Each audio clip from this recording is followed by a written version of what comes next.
days are cooler, nights are warmer, and I put the blame on you.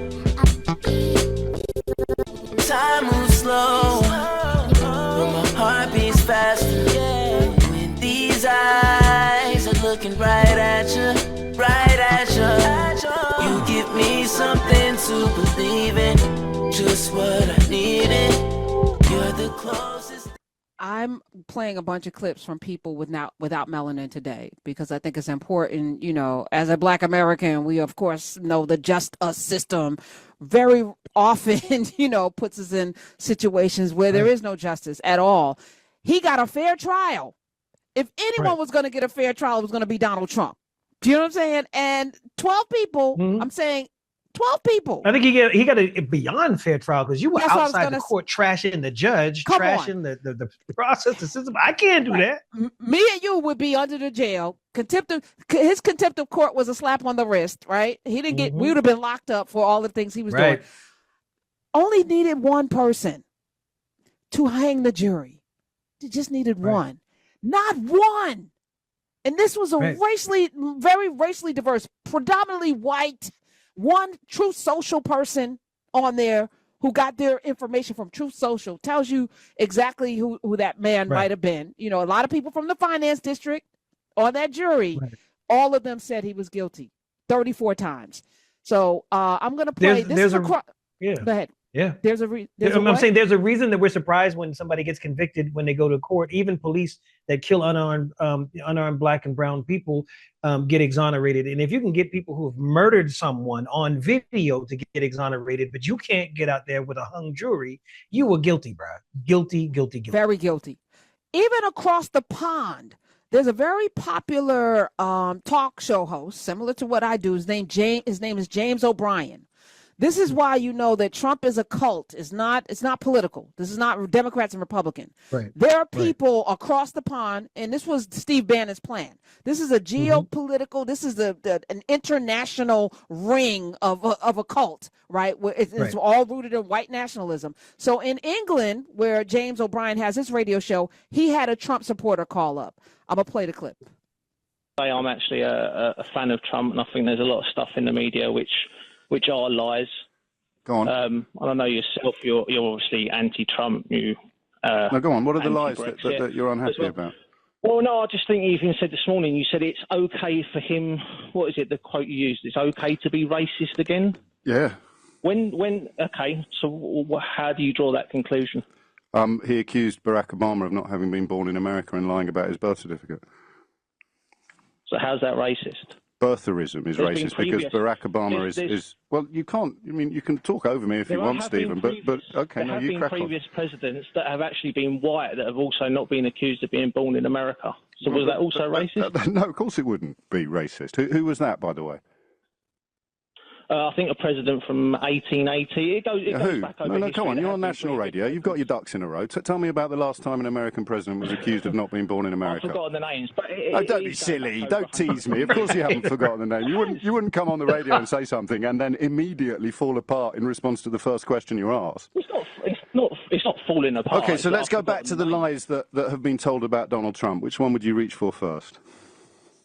Well, the one that you just said, it's okay for the racist to come out. Well, we've just demonstrated he's very popular with racists, Stephen. I think we can all agree on that. Well, he's not popular with racists. So it wasn't white nationalists that invaded the Capitol last week, then.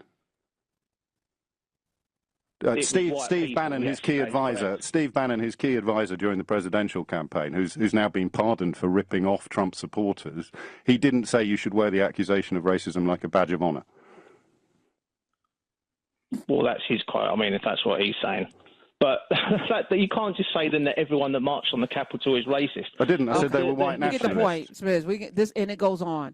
It goes on. So nobody better not tell me I don't let people talk and all this other stuff. This man, it's unreasonable, right? Because as soon as, like we did today, this is why, whether it's religion or politics, it's all a cult. If you cannot take in information and receive, and just like digest it.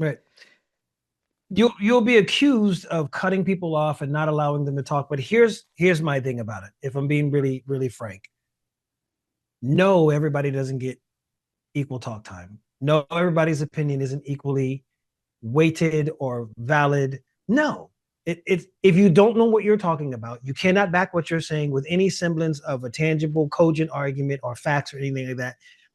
Where does the line get drawn when we're just entertaining foolishness because it's somebody's opinion? Yeah, you're right that you have a right to your opinion, but once you state, you express your opinion, it is no longer just an opinion, it is a statement.